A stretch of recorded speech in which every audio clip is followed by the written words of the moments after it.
ಕಾಂಗ್ರೆಸ್ನಲ್ಲಿ ಇನ್ನು ಆರದ ದಾವಣಗೆರೆ ಮುಸ್ಲಿಂ ಕಿಚ್ಚು. ಸಿಎಂ ಸಿದ್ದರಾಮಯ್ಯ ಅವರ ನಡೆಗೆ ಆಪ್ತರು ಬೇಸರವನ್ನ ಹೊರಹಾಕ್ತಿದ್ದಾರೆ.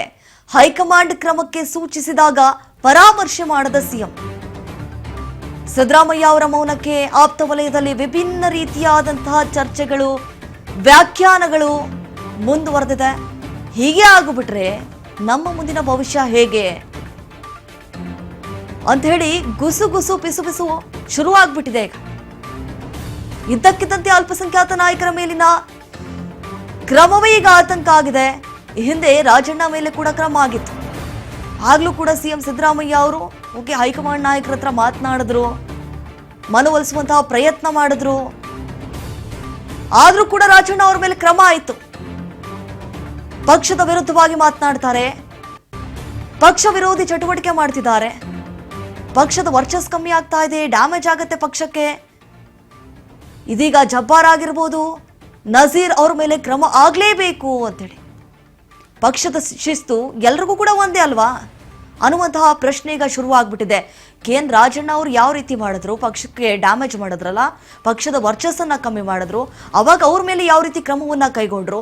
ಈಗ ಜಬ್ಬಾರ್ ಅವರಾಗಿರ್ಬೋದು, ನಜೀರ್ ಅವರಾಗಿರ್ಬೋದು, ಅವ್ರ ಮೇಲೂ ಅದೇ ರೀತಿಯಾದಂತಹ ಕ್ರಮವನ್ನ ಕೈಗೊಳ್ಳಿ ಅಂತ ಹೇಳಿ ಒಬ್ರಿಗೊಂದು ಯಾಕೆ ಮಾಡ್ತಾ ಇದ್ದೀರಾ, ಯಾಕೆ ಪಾರ್ಶಾಲಿಟಿ ಮಾಡ್ತಿದ್ದೀರಾ, ಯಾಕೆ ತಾರತಮ್ಯವನ್ನ ಎಸಗ್ತಾ ಇದ್ದೀರಾ ಅನ್ನುವಂತಹ ಚರ್ಚೆಗಳು ಈಗ ಕಾಂಗ್ರೆಸ್ ಪಾಳ್ಯದಲ್ಲಿ ನಡೀತಾ ಇರುವಂತದ್ದು. ನನ್ನಷ್ಟೇ ಸಿಎಂ ಸಿದ್ದರಾಮಯ್ಯ ಅವರನ್ನ ಜಮೀರ್ ಅಹಮದ್ ಖಾನ್ ಹಾಗೆ MB ಪಾಟೀಲ್, KN ರಾಜಣ್ಣ ಭೇಟಿಯಾಗಿ ಚರ್ಚೆ ಮಾಡಿದ್ದಾರೆ.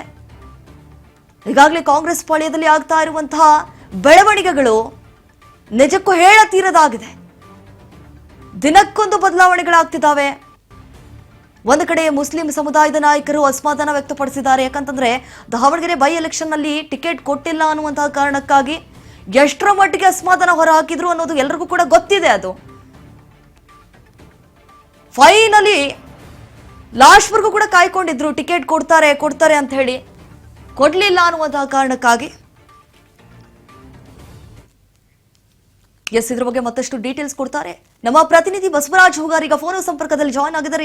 ಬಸವರಾಜ್ ಹೂಗಾರ್, ಹಿಂದೆ ಯಾವ ರೀತಿ ಅಂದ್ರೆ ಈ ಪಕ್ಷ ವಿರೋಧಿ ಚಟುವಟಿಕೆ ಆಗಿರ್ಬೋದು, ಪಕ್ಷದ ವರ್ಚಸ್ಸನ್ನ ಕಮ್ಮಿ ಮಾಡಿದಂತಹ ನಾಯಕರಿಗೆ ಯಾವ ರೀತಿ ಕ್ರಮವನ್ನ ಕೈಗೊಂಡ್ರು, ಅದೇ ರೀತಿಯಾಗಿ ಈಗ ಕ್ರಮ ಆಗುತ್ತಾ ಹೆಂಗೆ ಜಮೀರ್ ಅಹಮದ್ ಅವರ ವಿರುದ್ಧವಾಗಿ? ಈಗಾಗಲೇ ದಾವಣಗೆರೆ ದಕ್ಷಿಣ ವಿಧಾನಸಭಾ ಕ್ಷೇತ್ರದ ಉಪಚುನಾವಣೆ ನಡೆದ ಬಳಿಕ ಕೆಲವೊಂದಿಷ್ಟು ಬೆಳವಣಿಗೆ ಕೂಡ ಕಾಂಗ್ರೆಸ್ ಪಕ್ಷದ ವಲಯದಲ್ಲಿ ನಡೀತಾ ಇದೆ. ಅದರಲ್ಲೂ ಪ್ರಮುಖವಾಗಿ ಸಿಎಂ ಸಿದ್ದರಾಮಯ್ಯ ಆಪ್ತ ಬಣದಲ್ಲಿ ಇರತಕ್ಕಂತಹ ನಾಯಕರು ಮತ್ತೆ ಅಹಿಂದ ವರ್ಗದ ನಾಯಕರ ಮೇಲೂ ಕೂಡ ಹೆಚ್ಚು ಕ್ರಮ ಆಗ್ತಾ ಇದೆ ಅನ್ನುವಂತ ಆರೋಪ ಕೂಡ ಇದೆ. ಸಿಎಂ ಸಿದ್ದರಾಮಯ್ಯ ಆಪ್ತ ಬಳಗದಲ್ಲೂ ಕೂಡ ಇದು ದೊಡ್ಡ ಮಟ್ಟಿಗೆ ಚರ್ಚೆಗೆ ಗ್ರಾಸವಾಗ್ತಾ ಇದೆ.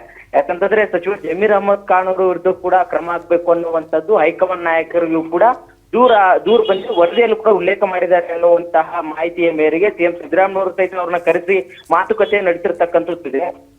ಅದರ ಜೊತೆಗೆ ನಜೀರ್ ಅಹಮದ್ ಅವರು ಕೂಡ ಸಿಎಂ ರಾಜಕೀಯ ಕಾರ್ಯದರ್ಶಿಯಿಂದಲೂ ಕೂಡ ಅವ್ರನ್ನು ಕೂಡ ವಜಾ ಮಾಡಲಾಗಿದೆ. ಮತ್ತೆ ಅಬ್ದುಲ್ ಜಬ್ಬಾರ್ ಅವ್ರನ್ನು ಕೂಡ ಪ್ರಾಥಮಿಕ ಸದಸ್ಯತ್ವದಿಂದ ಕೂಡ ಅಮಾನತ್ ಮಾಡಲಾಗಿದೆ. ಮತ್ತೆ ಅದರ ಜೊತೆಗೆ ಈ ಹಿಂದೆ ಕೂಡ KN ರಾಜಣ್ಣ ಅವ್ರನ್ನು ಕೂಡ ಸಂಪುಟದಿಂದ ಅವ್ರನ್ನು ಕೂಡ ತೆಗೆಯಲಾಯಿತು. ಒಂದಿಷ್ಟು ರಾಹುಲ್ ಗಾಂಧಿ ಅವರ ವಿರುದ್ಧವಾಗಿ ಹೇಳಿಕೆ ಕೊಟ್ಟಿದ್ದಾರೆ ಅನ್ನುವಂತ ಆರೋಪವನ್ನಿಟ್ಟು ಇದ್ದಕ್ಕಿದ್ದಂತೆ ಕೂಡ ಅವ್ರನ್ನು ಕೂಡ ವಜಾ ಮಾಡಲಾಗಿತ್ತು. ಮತ್ತೆ B ನಾಗೇಂದ್ರನ್ನು ಕೂಡ ಸಚಿವ ಸಂಪುಟದಿಂದಲೂ ಕೂಡ ತೆಗೆದುಹಾಕಲಾಗಿದೆ. ಹೀಗೆ ಸಿಎಂ ಸಿದ್ದರಾಮಯ್ಯ ಅವರ ಬೆನ್ನಿಗೆ ನಿಂತಿರ್ತಕ್ಕಂತ ಅಹಿಂದ ಸಮುದಾಯದ ನಾಯಕರು, ಅಲ್ಪಸಂಖ್ಯಾತ ನಾಯಕರು, ಇವ್ರ ಮೇಲೆ ಕೂಡ ಕ್ರಮ ಏಕಾಏಕಿ ಆಗ್ತಾ ಇದೆ. ಯಾವುದೇ ರೀತಿ ಪರಾಮರ್ಶೆ ಆಗ್ತಾ ಇಲ್ಲ. ಇದ್ರ ಬಗ್ಗೆ ಸಿಎಂ ಸಿದ್ದರಾಮಯ್ಯ ಕೂಡ ಆಪ್ತರ ಬೆನ್ನಿಗೆ ನಿಲ್ತಾ ಇಲ್ಲ ಅನ್ನುವಂಥದ್ದನ್ನು ಕೂಡ ದೊಡ್ಡ ಮಟ್ಟಿಗೆ ಕೂಡ ಅವರ ಆಪ್ತರ ವಲಯದಲ್ಲಿ ಕೂಡ ಚರ್ಚೆ ಆಗ್ತಾ ಇದೆ. ಖುದ್ದಾಗಿ ಸ್ವತಃ KN ರಾಜಣ್ಣ ಅವರು ಕೂಡ ಎಲ್ಲೋ ಒಂದ್ ಕಡೆ ಸಿದ್ದರಾಮಯ್ಯ ಅವರು ಕೂಡ ಅಸಹಾಯಕರಾಗಿದ್ದಾರೇನೋ, ಇದ್ರ ಬಗ್ಗೆ ಯಾವುದೇ ರೀತಿ ಅವ್ರು ನಮ್ಮ ಪರ ನಿಲ್ತಾ ಇಲ್ಲ, ಅದು ಕೂಡ ನಮಗೆ ಬೇಸರ ಆಗಿದೆ ಅನ್ನುವಂಥದ್ದನ್ನು ಕೂಡ KN ರಾಜಣ್ಣ ಅವರು ಕೂಡ ಬಹಿರಂಗವಾಗಿ ಸಿಎಂ ಸಿದ್ದರಾಮಯ್ಯ ಅವರ ಒಂದಿಷ್ಟು ವಿರುದ್ಧವಾಗಿ ಅಸಮಾಧಾನ ಕೂಡ ಹೊರ ಹಾಕಿದ್ದಾರೆ. ಅಂದ್ರೆ ಅವ್ರನ್ನ ಯಾರೋ ಒಂದು ಪಟ್ಟಭದ್ರ ಶಕ್ತಿ ಹಿಡಿದಿಟ್ಕೊಳ್ತಾ ಇದೆ, ಅವ್ರನ್ನ ಒಂದು ಅಧಿಕಾರ ನಡೆಸಲಿಕ್ಕೆ ಬಿಡ್ತಾ ಇಲ್ಲ ಅನ್ನುವಂತ ನಿಟ್ಟಿನಲ್ಲಿ ಕೂಡ ಅಸಮಾಧಾನ ಕೂಡ ಹೊರ ಹಾಕಿರ್ತಕ್ಕಂಥದ್ದು. ಹಾಗಾಗಿ ಈ ಬಗ್ಗೆ ಕೂಡ ಸೂಕ್ತವಾಗಿ ಅದನ್ನ ಚರ್ಚೆ ನಡೆಸಿ ಸಿದ್ದರಾಮಯ್ಯ ಅವರು ನಮ್ಮ ಪರ ನಿಲ್ಲಬೇಕು ಅನ್ನುವಂತ ನಿಟ್ಟಿನಲ್ಲಿ ಕೂಡ ಸಿಎಂ ಸಿದ್ದರಾಮಯ್ಯ ಆಪ್ತ ಬಳಗದಲ್ಲಿರ್ತಕ್ಕಂಥ ಹಲವು ನಾಯಕರು ಕೂಡ ಒಂದಿಷ್ಟು ಚರ್ಚೆ ಕೂಡ ನಡೆಸ್ತಾ ಇದ್ದಾರೆ. ದೀಪಾ.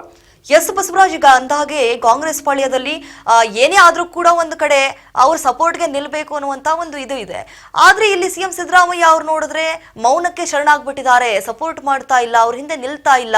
ಈಗ ಹೈಕಮಾಂಡ್ ನಾಯಕರು ಮುಂದೆ ಯಾವ ಕಠಿಣ ಕ್ರಮವನ್ನ ತೆಗೆದುಕೊಳ್ಳಬಹುದು ಅವರ ವಿರುದ್ಧವಾಗಿ ಅಂತ? ದೀಪಾ, ಖಂಡಿತವಾಗ್ಲೂ ಕೂಡ ಹೈಕಮಾಂಡ್ ನಾಯಕರು ಒಂದು ಕ್ರಮ ಕೈಗೊಳ್ಳಬೇಕು ಅನ್ನುವಂತಹ ನಿಟ್ಟಿನಲ್ಲಿ ಸೂಚನೆ ಕೊಟ್ಟಂತಹ ಸಂದರ್ಭದಲ್ಲಿ ಅದನ್ನ ಒಂದಿಷ್ಟು ಸಿಎಂ ಸಿದ್ದರಾಮಯ್ಯವರು ಯಥಾವತ್ತಾಗಿ ಅದನ್ನ ಜರುಗಿಸಬಾರ್ದು, ಅದ್ರ ಬಗ್ಗೆ ಪರಾಮರ್ಶೆ ಮಾಡ್ಬೇಕು, ಆ ಬಳಿಕ ಅದನ್ನ ಕ್ರಮ ಕೈಗೊಳ್ಳಕ್ಕೆ ಮುಂದಾಗಬೇಕು. ಆದ್ರೆ ಇದೀಗ ಏಕಾಏಕಿಯಾಗಿ ಹೈಕಮಾಂಡ್ ನಾಯಕರು ಸೂಚನೆಗಳಿಗೆ ಕ್ರಮವನ್ನು ತೆಗೆದುಕೊಳ್ಳತಕ್ಕಂಥದ್ದು ಎಷ್ಟರ ಮಟ್ಟಿಗೆ ಸರಿ? ಆ ಕ್ರಮ ಎಲ್ಲರಿಗೂ ತಾರತಮ್ಯ ಇರಬಾರ್ದು ಅನ್ನುವಂತ ನಿಟ್ಟಿನಲ್ಲಿ ಕೂಡ ಸಿಎಂ ಸಿದ್ದರಾಮಯ್ಯ ಆಪ್ತ ಬಣದಲ್ಲಿರ್ತಕ್ಕಂಥ ನಾಯಕರು ಹೇಳುವಂತ ಮಾತು. ಯಾಕಂತಂದ್ರೆ ಈ ಹಿಂದೆ ಒಂದಿಷ್ಟು ಡಿ ಕೆ ಶಿವಕುಮಾರ್ ಅವ್ರನ್ನು ಕೂಡ ಉಲ್ಲೇಖ ಮಾಡಿದ್ದಾರೆ. ಅವರು ಕೂಡ ಸದ್ಗುರು ಅವರ ವೇದಿಕೆಯಲ್ಲಿ ಕೂಡ ಹಂಚಿಕೊಂಡಿದ್ದಾಗಿರ್ಬೋದು. ಅವರು ರಾಹುಲ್ ಗಾಂಧಿ ಅವರು ಯಾರು ಅನ್ನುವಂತ ಮಾತನ್ನ ಹೇಳಿದ್ರು ಅನ್ನುವಂಥದ್ದು. ಮತ್ತೆ ಶಾಮನೂರು ಶಿವಶಂಕರಪ್ಪನವರು ಕೂಡ ಒಂದು ಕಾಂಗ್ರೆಸ್ ಪಕ್ಷದಲ್ಲಿ ಶಾಸಕರಾಗಿ ರಾಘವೇಂದ್ರ ಅವರಿಗೆ ಮತ ಕೊಡಿ ಅನ್ನುವಂತ ಕೇಳುವಂತದ್ದಾಗಿರ್ಬೋದು. ಮತ್ತೆ ಎಸ್ ಮಲ್ಲಿಕಾರ್ಜುನ ಅವರ ಪುತ್ರ ಸಮರ್ಥ ಅವರು ಕೂಡ ಪಕ್ಷ ಇನ್ನೂ ಟಿಕೆಟ್ ಕೊಟ್ಟೇ ಇಲ್ಲ, ಅವಾಗ್ಲೇ ನಾಮಪತ್ರ ಸಲ್ಲಿಕೆ ಮಾಡುವಂತದ್ದಾಗಿರ್ಬೋದು. ಇವೆಲ್ಲವೂ ಕೂಡ ಪಕ್ಷ ವಿರೋಧ ಚಟುವಟಿಕೆ ಅಲ್ವಾ? ಅವ್ರ ಮೇಲೆ ಯಾಕೆ ಕ್ರಮ ಆಗ್ಲಿಲ್ಲ, ನಮ್ಮ ಮೇಲೆ ಯಾಕೆ ಏಕಾಏಕಿ ಕ್ರಮ ಆಗ್ತಾ ಇದೆ ಅನ್ನುವಂಥದ್ದು ಕೂಡ ಆಕ್ರೋಶನೂ ಕೂಡ ಹೊರ ಹಾಕಿರ್ತಕ್ಕಂಥದ್ದು. ಹಾಗಾಗಿ ಸಿದ್ದರಾಮಯ್ಯವರು ಎಲ್ಲ ಒಂದು ಕಡೆ ಅವರ ಮೌನವನ್ನ ಮುರಿಬೇಕು, ಒಂದ್ ಕಡೆ ನಮ್ಮ ಪರವಾಗಿ ನಿಲ್ಲಬೇಕು ಅನ್ನುವಂಥದ್ದು ಅವರ ಆಪ್ತ ವಲಯದಲ್ಲಿ ದೊಡ್ಡ ಮಟ್ಟಿಗೆ ಚರ್ಚೆ ಆಗ್ತಾ ಇದೆ. ಹಾಗಾಗಿ ಅದನ್ನು ಕೂಡ ಹೈಕಮಾಂಡ್ ನಾಯಕರಿಗೆ ಅದನ್ನ ಚರ್ಚೆ ನಡೆಸಿ ಈ ಬಗ್ಗೆ ಕೂಡ ಗಮನ ಹರಿಸಬೇಕು ಅನ್ನೋ ಒತ್ತಾಯ ಇದೆ. ಅದನ್ನ ಸಿದ್ದರಾಮಯ್ಯವರು ಯಾವ ರೀತಿ ಅದನ್ನ ತೆಗೆದುಕೊಳ್ತಾರೆ, ಮುಂದಿನ ತೀರ್ಮಾನ ಯಾವ ರೀತಿ ನಡೆಯನ್ನು ಅವರು ತೋರ್ತಾರೆ ಅನ್ನುವಂಥದ್ದು ಕಾದಷ್ಟು ನೋಡಬೇಕಾಗಿದೆ. ದೀಪಾ. ಎಸ್ ಬಸವರಾಜ್, ತಾಗಿದೆ ನಮ್ಮ ಮಾಹಿತಿಗಾಗಿ. ನೋಡಿ, ಕಾಂಗ್ರೆಸ್ ನಲ್ಲಿ ಇನ್ನೂ ಕೂಡ ಆರ್ತಾ ಇಲ್ಲ. ದಾವಣಗೆರೆ ಮುಸ್ಲಿಂ ಕಿಚ್ಚು ಎಷ್ಟರ ಮಟ್ಟಿಗೆ ಹೊತ್ತು ಉರಿತಾ ಇದೆ ಅಂತಂದ್ರೆ ದಗದಗನೆ ಸಾಕಷ್ಟು ಬದಲಾವಣೆಗಳಾಗ್ತಾ ಇದೆ ಕಾಂಗ್ರೆಸ್ ಪಾಳ್ಯದಲ್ಲಿ. ಇಲ್ಲಿ ಸಿಎಂ ಸಿದ್ದರಾಮಯ್ಯ ಅವರ ನಡಿಗೆ ಅವರವರೇ ಆಪ್ತರೆ ಈಗ ಬೇಸರವನ್ನು ಹೊರಹಾಕುವಂತಹ ಪರಿಸ್ಥಿತಿಗೆ ಒಳಗಾಗ್ಬಿಟ್ಟಿದ್ದಾರೆ. ಯಾಕೆ ಈ ರೀತಿಯಾಗಿ ಸಿಎಂ ಸಿದ್ದರಾಮಯ್ಯ ಅವರು ತಾರತಮ್ಯ ಮಾಡ್ತಿದ್ದಾರೆ? ಯಾಕೆ ಮೌನಕ್ಕೆ ಶರಣಾಗ್ಬಿಟ್ಟಿದ್ದಾರೆ? ಯಾಕೆ ನಮ್ಮ ಸಪೋರ್ಟ್ ನಿಲ್ತಾ ಇಲ್ಲ? ಏನೇ ಆದ್ರೂ ಕೂಡ ಸಿಎಂ ಸಿದ್ದರಾಮಯ್ಯ ಅವರು ನಿಲ್ತಾರೆ ಎನ್ನುವಂತಹ ಭರವಸೆ ಇತ್ತು. ಆದ್ರೆ ಈಗ ಯಾಕೋ ಒಂದು ಕಡೆ ಮೌನಕ್ಕೆ ಶರಣಾಗಿದ್ದಾರೆ ಎನ್ನುವಂತಹ ಒಂದು ವ್ಯಾಖ್ಯಾನಗಳು ಈ ಕಾಂಗ್ರೆಸ್ ಪಾಳ್ಯದಲ್ಲಿ ಮಾತನಾಡುವಂತಹ ಪರಿಸ್ಥಿತಿಗೆ ಒಳಗಾಗ್ಬಿಟ್ಟಿದ್ದಾರೆ ನಾಯಕರು. ಹೀಗೆ ಆಗ್ಬಿಟ್ರೆ ನಮ್ಮ ಮುಂದಿನ ಭವಿಷ್ಯ ಹೇಗೆ ಅಂತ ಹೇಳಿ ಈಗ ಗುಸುಗುಸು ಆರಂಭ ಮಾಡಿಬಿಟ್ಟಿದ್ದಾರೆ. ಇದ್ದಕ್ಕಿದ್ದಂತೆ ಅಲ್ಪಸಂಖ್ಯಾತ ನಾಯಕರ ಮೇಲಿನ ಕ್ರಮವೇ ಈಗ ಆತಂಕ ಆಗಿದೆ. ಸೊ ಅವರಿಗೆ ಅಲ್ಪಸಂಖ್ಯಾತ ಸಮುದಾಯದವರಿಗೆ ವೋಟ್ ಕೊಟ್ಟಿಲ್ಲ ಅನ್ನುವಂತಹ ಕಾರಣಕ್ಕಾಗಿ ಅವರು ಅಸಮಾಧಾನ ವ್ಯಕ್ತಪಡಿಸಿದ್ರು, ಪಕ್ಷದ ವಿರುದ್ಧವಾಗಿ ಮಾತನಾಡಿದ್ರು. ಸೊ ಅವರ ವಿರುದ್ಧವಾಗಿ ಈಗ ಕಠಿಣ ಕ್ರಮ ಆಗುತ್ತೆ ಅಂತ ಹೇಳಿ ಗೊತ್ತಾಗುತ್ತೆ.